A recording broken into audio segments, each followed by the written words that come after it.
in our research, we found the platform to meet kids where they are, to speak a language that they enjoy, and to optimize the reach and the scale of what we wanted to accomplish. Because our ultimate goal is really simple.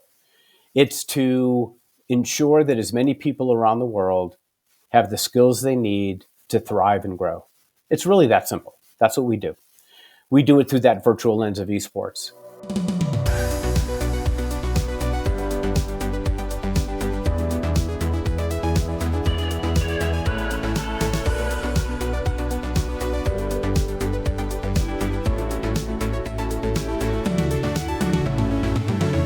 This esports miniseries is powered by Digon Esports, your key to unlocking esports potential at your international school. Elevate your international school with Digon, a partner that truly understands international education, founded by a team with over 30 years of combined experience attending, supplying, and working with international schools. Digon will help your school unlock the educational power of gaming. Unleash the game, unleash the future with Digon. Learn more and book a call today at DigonEsports.com. That's DAIGON esports.com.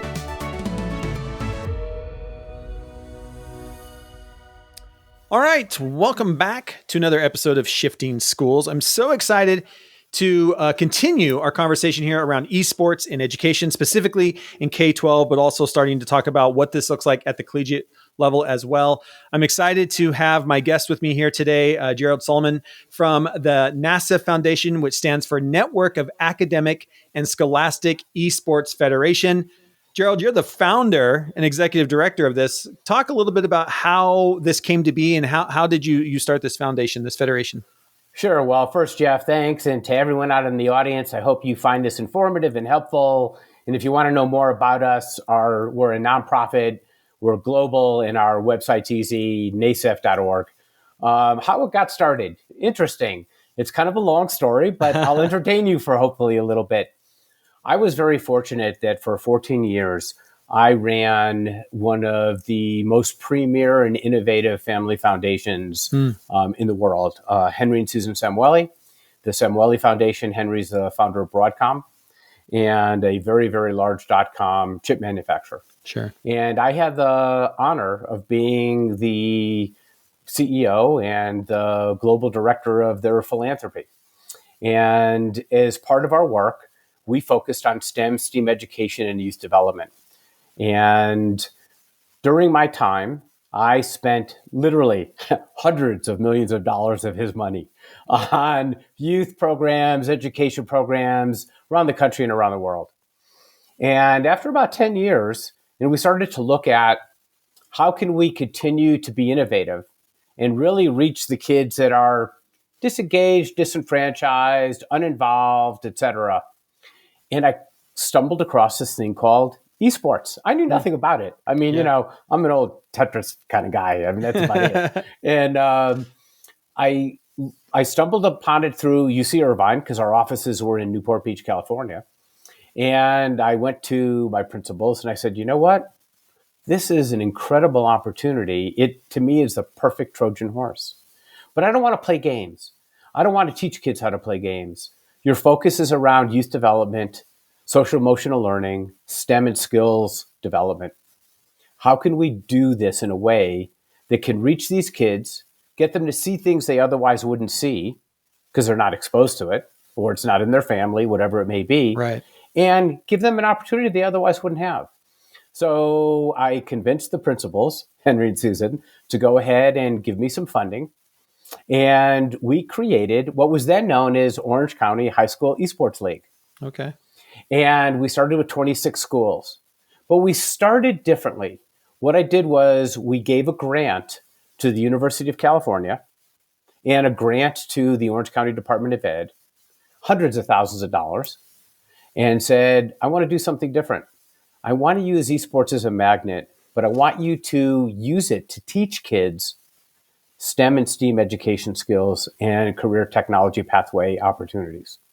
So they wrote an entire high school curriculum, an entire middle school curriculum, all of the tracks for CTE in California. Wow. And after about 6 months, we submitted it to the powers to be. And fortunately, with a bit of work, we got it approved. We are the only entity in the entire world that has a Department of Education approved full 4-year high school curriculum, Wow. middle school curriculum, CTE tracks. But it's not about teaching esports. It's about teaching streaming, shoutcasting, web development, coding, event management, data analytics. We integrate fun and play. We gamify learning. We Right. don't teach people about esports. We teach people how to use it for their own personal career and opportunity. And then, as you may or may not know, and we'll talk about it, I'm sure, we went from 26 schools in Orange County, California in 2018, 19, where today we have over 3,000 schools in the US alone. We have affiliates in 32 countries in the world. We have over 70 countries where schools participate in our program. And at any given time, we've had 240 to 250,000 students around the world that use our programming, our competition, our activities. And as a global NGO built out of philanthropy, everything we provide to schools and curriculum is 100% free to students around the world. That's fantastic. And I know we have a lot of international educators that listen to our podcast as well. So it's always great when we get organizations like yours that are both, you can do it here in the US, but it's also global as well. And so that's always really great for people to hear as they're listening to this a little bit. Talk a little bit about what this support looks like then from you. If I'm a school and I'm thinking, we've been listening to the Shifting Schools mini series on esports now for over a month. I get it, Jeff. Okay, we've got to start an esports program at our school. I'm going to reach out to Gerald and NASEF. What do you do? What do you do? And what do you help provide So we're to help get a school started? Yeah, so we're an education program. We're not an esports program. Okay. We use esports because it's the soup du jour. Right. I mean, we could have done horseback riding, knitting, football. We could have done anything because there's an academic lens to almost any activity you engage in. What we did was, in our research, we found the platform to meet kids where they are, to speak a language that they enjoy, and to optimize the reach and the scale of what we wanted to accomplish. Because our ultimate goal is really simple. It's to ensure that as many people around the world have the skills they need to thrive and grow. It's really that simple. That's what we do. We do it through that virtual lens of esports. So what we do is we hybrid between in school and out of school. In the out of school space is generally, although it can occur in school, we set up clubs, like a chess club, a Spanish club, a yearbook club, whatever it may be. Yeah. In the club, you have officers and you have structure. Ours is different. We have that structure, but the structure is focused around what we call the ecosystem of esports. So if you went to our website and you hit the toolbar that said curriculum or learning, and then you drop down and hit curriculum, you'll see an infographic. And that infographic has multiple domains around things like strategic development, content creation, innovation, entrepreneurship, et cetera. And then around it, you see what really are aligned to all of the CTE tracks that exist in the United States. And as part of our club, you have to take on a committee assignment. So there's a marketing committee. There's a social media committee. There's a graphic design committee. There's an event management committee. There's a data analytics committee. There's a committee on streaming. There's a committee on shoutcasting. Every club has to build their own website. They have to build their own social media. They have to build their own marketing plan. They have to create a business plan. They have to then go ahead and create a fundraising plan, a fund development plan. We're teaching them skills around innovation, entrepreneurship, business management, et cetera. But we're doing it in a way that's fun to them because, I get to do this for my club. You mean I can create the logo for our school club? Or I could put on events and get kids together and we could play games. So there's a lot of that fun and engagement. It's really how do you gamify learning. Right. And we have nothing to sell. We don't sell our curriculum. We have over 1,000 pages. And it's all aligned with Common Core, NGSS, ISTE, and SEL. No one else has that either. And what we do is we give these kids an opportunity to learn while they're playing. And again, we don't sell how do you play esports, Sure. or just How do you what get is better at this game or that right, game? Or right, or how do you just stream and shoutcast? Yeah. Examples are, we have curriculum. I'll just give a very simple example because it's easy for educators and parents and people to understand. How do you do esports in a history class? Well, it's really pretty easy. What you do is, whether it's world history, U.S. history, let's just take the Civil War, Battle of Gettysburg. Let's just take the invasion of Normandy. Let's take the rise and fall of the Roman Empire. All different areas of history that you would take in a traditional high school classroom. Gamify it. Get the kids to immerse themselves experientially, because we know that concept works for learning. And let them in Minecraft build the battle, build the platform, build the experience, immerse themselves into it. So now what's happening is students, instead of sitting in a classroom and a teacher just proselytizing or narrating a certain lesson plan and then testing on it, the kids immerse themselves into the experience of what it was like. The people who are doing the graphic design in the esports program will create the avatars that will be part of the gameplay. So it's really this holistic community. We build community, we build culture, but we respect teachers. Because teachers have devoted their life to creating a curriculum that they know works, that is important to them. So we don't say throw out your curriculum and do ours. We teach them through professional development how to make it more fun for kids, how to make it more gamified and more engaging in what they do. I love that. And I think, what we've been hearing as we've been doing these interviews through the mini series is everything that you keep harping on is it's not about, when we talk about esports or when we say the word esports, I think a lot of us assume that we're picturing kids in front of a screen with a controller and a headset. And we're all saying, well, we don't want that. And one of the things I love that's coming out through all of these conversations, including this one we're having with you, is it's not about the actual gameplay. Sure, that's part of it, but it's about all these other skills. And as we continually transition into a skill-based assessment era of education, which we are putting push to, we already were, and now AI has pushed us there. And what you're talking about is this building of skills, these different skills. Some people call them 21st century skills. Other people just call them entrepreneurial skills. It doesn't matter. We're giving students skills around a set. And it just so happens that we're wrapping it around this thing called esports, because that's what motivates kids. One of the things I always talk with educators about is how are we inviting student culture into our classroom? And that's really what this is. This is the culture of our students that we are now finding ways to invite this into our classroom. And I think part of it is, and I want you to talk about this, some of these skills that we have, the idea of like shoutcasting. I'm going to guess most educators listening to this have no idea what that is. Or how do you set up a multi-stream system that I am streaming from 3 different locations live on Twitch at the same time is an incredible skill set that most teachers and educators, I'm going to guess, don't even know where to start to get that kind of thing set up. Absolutely. And what you're talking about and what many people do, unfortunately, is they focus on the industry of esports and gaming. Right. And they think about it as careers within that field or genre. Sure. What we do is that plus.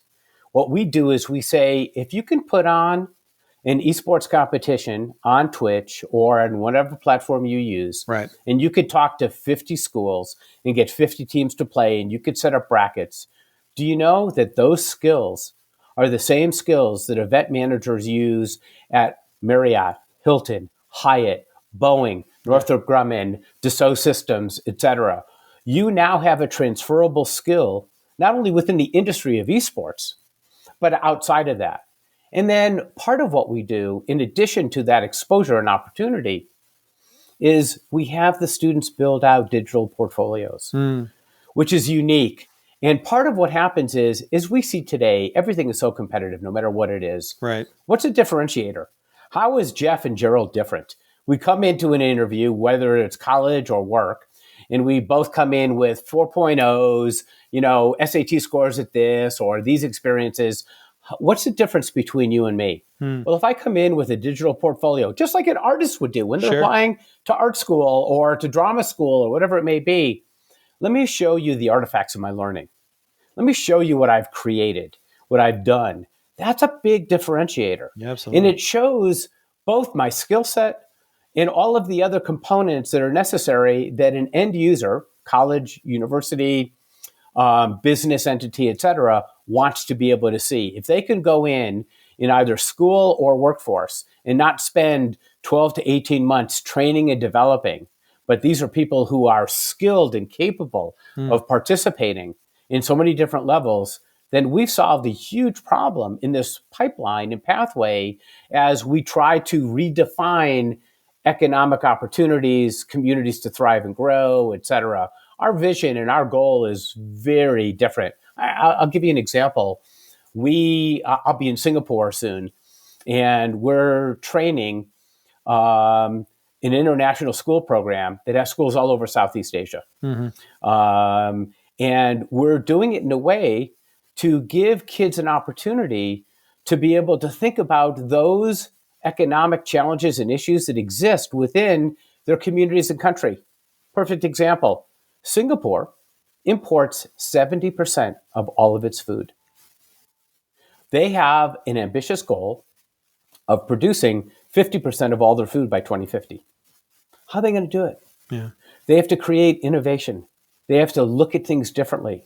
So we have a program called FarmCraft where we actually teach kids the opportunity to think differently about agriculture, taking product to market, what it looks like, how to do it in different environments, different biomes, all different kinds of things. So our world is very much about how do you use gaming for real world relevance? Yeah, I love that. I love that. You talked about your curriculum um, includes and is embedded into it stuff around SEL, diversity and inclusion. Can you maybe talk to us a little bit about what are some of the things? What does that look like within your curriculum and within supporting schools? Sure. In most esport programs, you have a handful of kids who compete. 5, 10, maybe a few more. But generally speaking, depending upon title, that's a fairly finite number. Yeah. Then you have some kids who just play casually. Because of how we set up our ecosystem and the club format and the requirements of committees, our clubs are not 5 or 10 or 15. We have some clubs in schools that have over 200 students in them. Wow. And the reason why is because there's a place for everyone. No matter what your gender preference is, the color of your skin, the major that you're pursuing in school, whatever it may be, there's a place to feel safe. There's a place to grow and develop. And there's a place to be able to share what it is that you enjoy and that what you're good at. There's an old saying, and you may or may not be familiar with it, and the audience may or may not be, but I would encourage you to look at it. It's called Ikigai. Ikigai is a philosophy from South Asia that talks about how do you find purpose and meaning in life. And if you can help a student do that, then you've accomplished all you can accomplish as a parent and educator, mentor, et cetera. And that's really at the core of our work is Ikigai. How do we help a student do that? So when you talk about diversity and equity, I think it's 72, 73% of our clubs around the world, the presidents are women. That's great. The people who participate are from all walks of life. Because I don't have to be a gamer to be part of the club. I just have to feel like I belong. And I want to be part of something that's a social structure and system that makes me feel good, that affirms who I am as a human being. And we require codes of conduct. Codes of conduct that we have templates for, but you as a team, as a club, as a school, take it and recreate it in a way that makes sense for you. We require that everyone sign it. We then require that at least once a month, you actually review the code of conduct and you make sure you're adhering to the concepts of diversity, equity, inclusion, fair play, respect, honesty, openness, those types of characteristics that we all want in that social emotional learning evolution of an individual. Is there a community that you run for all of these clubs to be able to reach out to each other and to connect? Do you do that? Is there I'm just thinking in my mind, there's got to be like a massive Discord server somewhere that's got 250,000 kids from around the world, which would be awesome. For students, it's much more limited because we take, we're very, very conservative around PII, personal data privacy. Yeah, okay. And we oftentimes anonymize our students. Again, we don't have VC money that we have to be accountable to. We don't need student data information. We don't sell. We don't market to. We don't do any of that. We don't have quarterly returns. I got to go to an investor and say, this is what it is. I mean, granted, we struggle to raise money, but we do everything for free, so we don't need to account for that. Yeah. So, what we do is we have affiliates around the country and around the world. We hold monthly calls, web calls, where we bring them together. We have a community library where everyone can add to, access, and talk about. We have office hours by some of our educators and teachers who just answer questions and facilitate conversations. So we have lots of different ways in which to do it. And then, myself and others, we do a lot of travel. We actually, like I said, I'll be in Singapore doing training. I have the pleasure of, in honor of being on a panel for the first International Olympic esports program in the world. In June, I'll be on one of their panels. We bring people together everywhere and anywhere we can using digital and in-person platforms to be able to do that. That's fantastic. And I just love everything that you're saying. And this is one of the great things that I loved about doing this mini series on esports is, much like you, my esports stopped at Duck Hunt and Tetris. And that's kind of where, it wasn't. So it's been fun to be able to dig into this and see how many different ways there are to get kids involved in something like esports. And I just keep going back to, and you've done such a great job about talking about this, about the different ways that you can get involved and the different skill sets. And I just try to think of, if I'm a kid today and my club choices after school are the esports club or the chess club, where you either play chess or you don't, versus esports, where I can be in charge of marketing or logo design or streaming or event planning, or, there's so many more avenues and play games, yes. And supporting everything that the club does. I think there's just so many more ways when you just start thinking about that club mindset. A club like this involves so many more people and can involve so many more people than just playing the game. In addition to our curriculum being free, our competitions around the world are free as well. We don't charge a student to play. Sure, we have some competitions. Like, fortunate enough, we have the contract with California and CIF to run all of their high school competitions for esports. We have other arrangements with other places as well. But we also have this open play where kids can just come in when we set it up and they can just participate and play. Things are all monitored. There are educators, there are adults in the room who participate. Everything's in a closed system. But, that's the attractor. That's what brings them together. But then at the end, of a play, whether it's, intramural, for lack of a better term, or competitive, it's more than just debriefing the competition. It's also talking about communication and strategies. And imagine at the end of a League of Legends game, the amount of data that gets generated that you can download. And then you can get the algebra and statistic whiz in your club and say, okay, now create an algorithm for us and help us think through how can we improve our play based on statistics to do better in our next competition. So there's space and place for everyone. The play is the fun part. Yeah. But also the fun part for many could be, I like to doodle, so I want to build the next avatars, or I want to do our social media. I love production, so I'm just going to do TikTok every day for our club. And I'm going to make little TikTok videos, for everyone. That's so great. So it really is an opportunity to bring so many different people into it. Again, we're not focused on esports. Granted, that's the magnet and that's kind of the attractor, but that's what it is today. It wasn't that way 10 years ago. What will it be in 10 years from now? So what we've created is a curriculum and a program and an approach that can morph into whatever the content piece is. We're agnostic ultimately to the content. I love that. If a teacher wants to get started and they're like, okay, I'm ready. Here, what's their first step? What's the first step of Sure. reaching out? Where do they go? Well, What do they do? easy. On our website at nasef.org, there's a little button in the top right that says Join NASEF. It takes less than 5 minutes and it's free. And that opens up a slew of stuff, including opportunities for scholarship for kids, free access to Canva, just lots of different kind of things that are out there. If you're comfortable and you can take the information, it's kind of like in The Wizard of Oz, the curtain pulls back and you get Yeah. access to stuff. If you're comfortable in playing with it and using it, great. If you want more, that's where we will go ahead and try to generate some revenue. We'll do specialized professional development PD. And we have a program that's online that you can have licenses for 8 Steps to Success, how to coach, educator development, how to integrate curriculum, all of that. Or we could do it live. For example, Kevin Brown, who helped create our curriculum from Orange County Department of Ed, Kevin speaks 11 languages.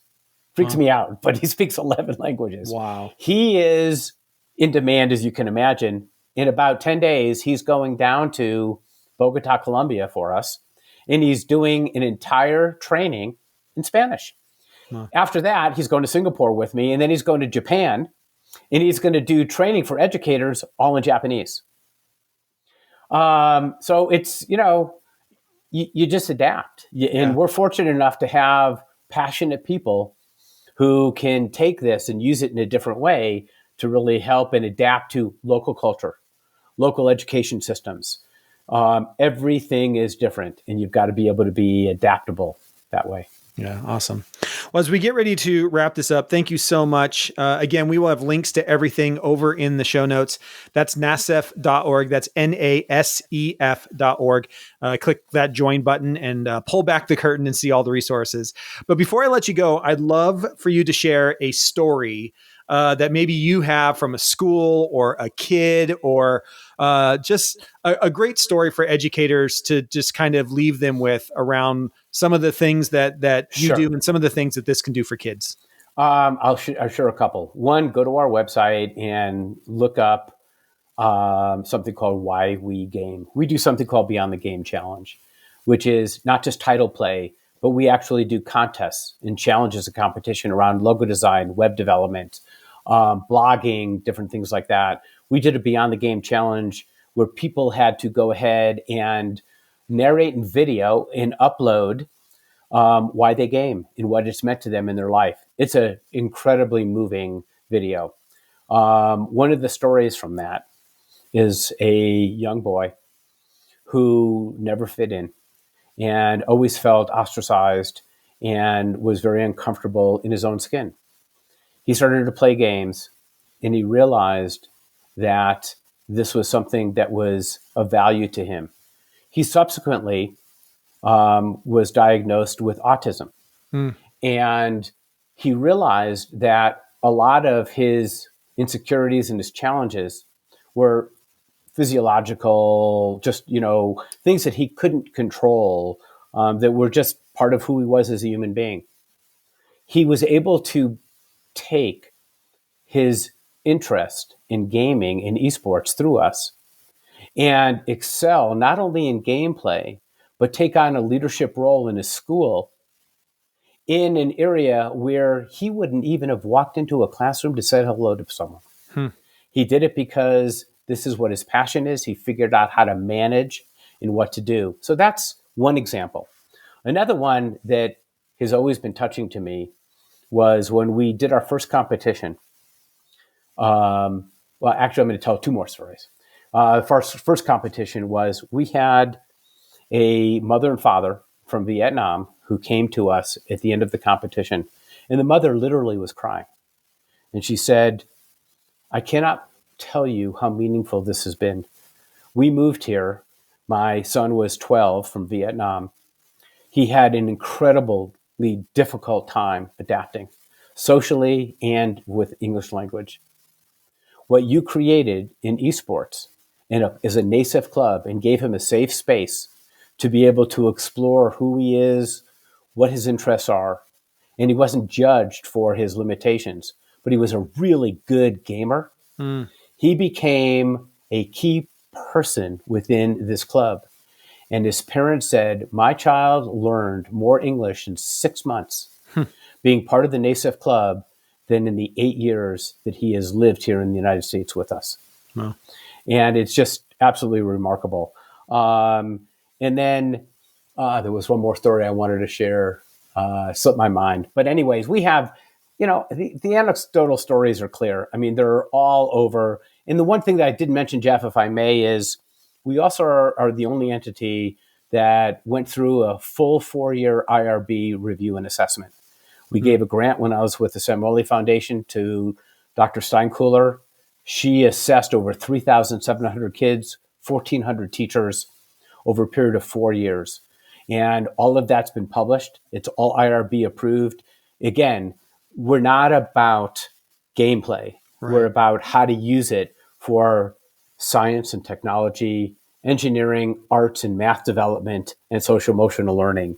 And we have a rich history of data that is on our website that you can access that shows that when you do it intentionally and strategically with a government-approved curriculum like we have, you can actually make a huge difference in kids' lives.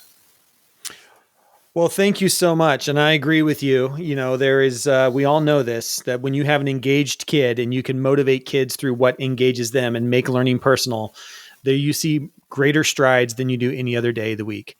And that's really what this is about, right? It's just using this very popular thing, the playing games, known as esports, and using it to motivate kids in all kinds of ways in our classrooms and build all kinds of skills. And that's really what this is about, is finding avenues to reach kiddos. That's what we're all about. That is what education is at its core. So, Gerald, thank you so much for being here today, for everything you're doing with NASEF. Congratulations on being on the Olympic committee. I think that is fantastic. Again, a global company, you can go over to nasef.org. That's NASEF.org. Click that join button and pull back the curtain on all of the resources, the curriculum, and things to get started. If you feel like this might be something you want to bring to your school, or this is the next step for you to start setting up clubs at your school, that's what we're here for. Gerald, thank you so much for joining us today on Shifting Schools. Appreciate it, and I'll talk to you in the future. Appreciate it. Thanks, Jeff. Thanks, everyone.